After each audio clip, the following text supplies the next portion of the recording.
know you probably I guess the average person would probably be disturbed about it. I don't know the type of conversation you had with Mary when you called her. But the reason I was talking like that was because I was supposed to be here at a job interview at Skolowski's Bakery Town place in Carmichael Road, Yeah, and I missed my job opportunity. So I'm still homeless and broke. You know what I'm saying? yeah, Yeah, but I don't yeah. know. Did you talk to her? Did you see? You did something right because she was very nice for about a day. You seem to kind of insinuate that she's not normally nice. What did she tell you?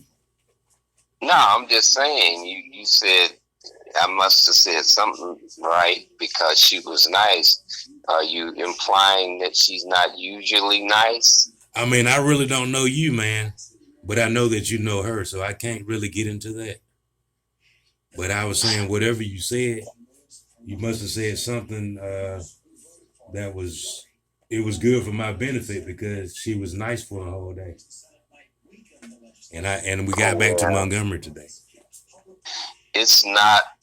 It doesn't have anything to do with what I said to her or referring to you or anything. That's your mama and she loves you, man.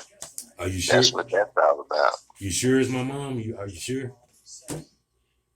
Are you not sure?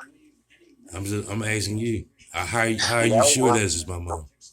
well, she says that sometimes, you say things that make it seem like you don't appreciate the fact that she is your mother. I mean, I got a birth certificate, and the names don't match up with the names that you use. Well, I who don't would think you the Department of Human Resources would lie. I don't think they do that. who would you think if she weren't your mom and I wasn't your daddy, who anybody else that you think might fit Um, a better description of mom and dad for you? You know anybody that seem like they could be your dad or your mom? I mean, I'm not trying to get into the psychology of your ministry and anything like that. I just think the No, real. I'm gonna just tell it you ain't like got this. nothing to do. I have an uncle, man, that he's not my dad. He's my real uncle, and Yeah. he told me, have a good birthday, have a good Christmas, congratulations on your accomplishments. I'm coming to your graduation. I'm coming up to the college to see you. I'm glad that you made it to college. You can come spend the night at our house until you get yourself together because you're homeless. But I never had a father to do that, so that's why I talk like that. Yeah, well, you know, according to the conversation me and your mom had, you had some avenues back in the distant past to secure home, uh, place to stay on an ongoing basis, and you chose not to pursue those because of the stipulations that went with them. And now we've gotten it to a point where, you're, like you say, basically you're homeless, but everybody else that was in your support system did everything they could to try to encourage that you took advantage of the things that were available to you. And now all of that's gone down the drain, and everybody is at a kind of stalemate because everybody else is spent out, and everybody else is struggling just trying to keep a roof over their own head. And here you are. Yeah, what is a child, man, compared to the people that made the child? I understand what you're saying. Well, I remember a time when you were walking around with thousands of dollars in your briefcase, Really? and How did you know? How did you know that? I you didn't know did you knew not, that. yeah, That must have yeah, been very important to you you because knew, I didn't know that you you know that. knew, you knew it because you gave it all away. I did. Yeah, you did. Who did I give it to? Just random people. Really? Random people. Randall?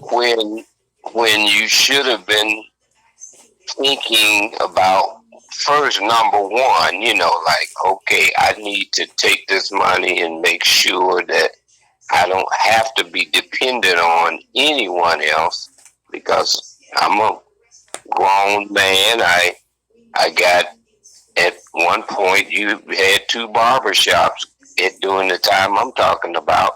And I didn't smoke either, But, man. I went to church. I mean, to the temple. well, you had a condition, Mm-hmm. and you know what condition I'm talking about, and you decided to not acknowledge that it was real or whatever, and you didn't take the steps that were available to you. And now here we are 20 something years later. With the Dodge Ram in the Lincoln Park under the steps. Just like back then. And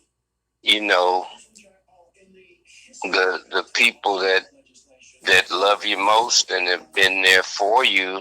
Even white people, man. I know what you're talking about. Everybody is just maxed out at this point, and here you are left with homelessness, man. And it didn't have to be this way, and it still doesn't have to be this way. But just cry, man, and let's get back on. It's really on you, man. You're gonna have to make some tough decisions right now, because the Myras of the world and your mom and your other cousins and stuff, they said there ain't nothing more that they can do, man, because they got other obligations that are outweighing everything right now. Are you 65? I'm 69. Oh, really? Yeah. That's good. But you're 43, and you got some tough decisions to make, man. That's true. Because you can't blame your mom for. Oh, I'm not blaming her, man. I was just trying to answer your question about how do you know who your real parents are. Well, I wasn't trying to be funny either by not answering that, but I was trying to just maybe let's focus on something that's much more serious right now than dealing with that. You can let's get the homeless situation out. Let's get the inherent dangers of being homeless taken care of, and then you can figure all that out later. It's a whole lot of people in this world who thought they knew who their mom and daddy was, and end up before their life ended finding out that those persons never were their mom and dad. But there are a lot of people that had the so-called mom and dad that wasn't there. It was a better mom and dad than any biological mom and dad that they would have had. Well, they weren't transsexuals, were they?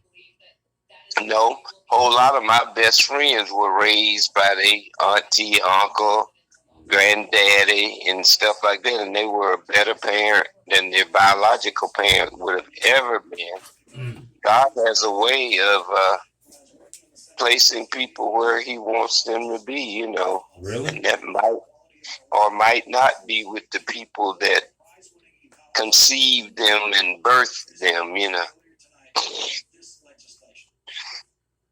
I never lived with my daddy, but God was always with me. Oh, He was? Did you have a bottle of lotion with you when He was with you? Say what now? Did you lotion your hands and take a good shower in the hotel?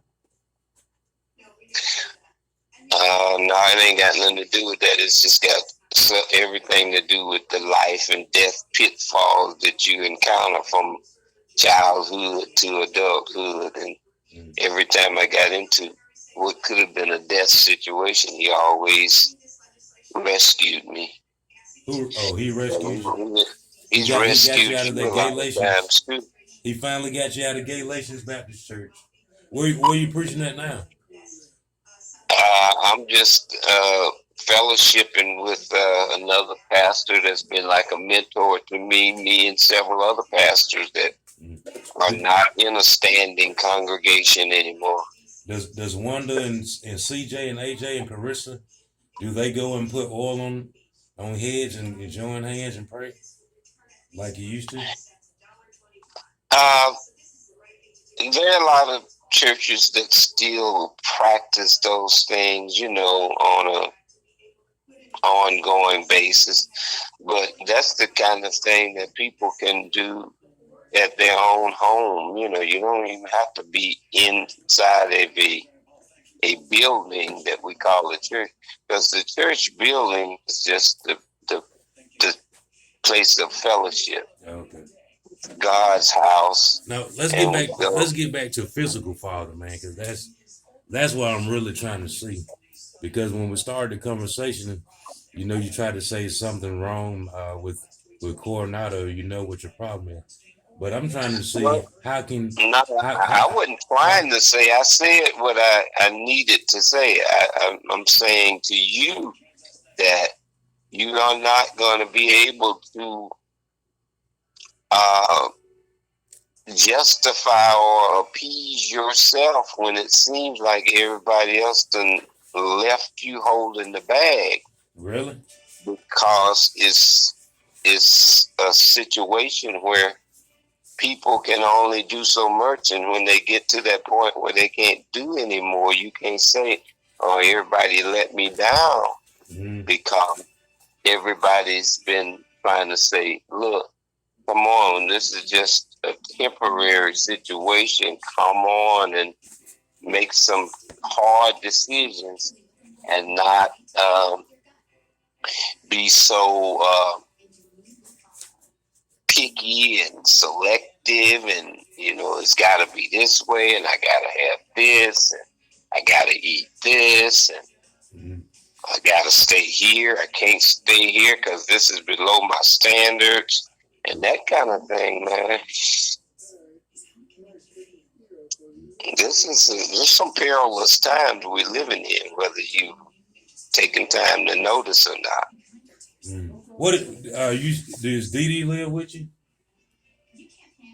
No, Dee Dee doesn't live here. No.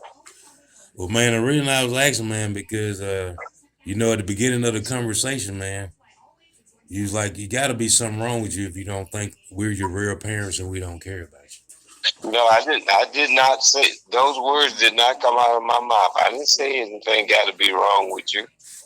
I said it's your prerogative to believe that whoever is purported to be your parents might not be your parents. But I was telling you, I've known tons of people in my 69 years that thought they knew who their parents were and didn't. There were people in the neighborhood that know who somebody's daddy was, and they thought it was the man that lived in the house with them, and everybody else on the outside knew better, but the person didn't know, and it wasn't my duty to tell them. So a lot of times guys grew up and got grown thinking that the person that they called daddy all their life was their real daddy. So what you think about this, man? In Islam, they don't believe in homosexuality. You know what I'm saying? And if I just listened to Steve Reed, and he believes in being the first homosexual mayor of Montgomery, or to endorse homosexual marriages and stuff. He can endorse whatever he wants to, but if God doesn't endorse it, you let me finish, man, because then you're not gonna justify it with God. It doesn't make any difference what men think about anything. I mean, but you can tell a lot of people think that theft ain't sin. A lot of people think that fornication ain't sin. I'm not talking about that.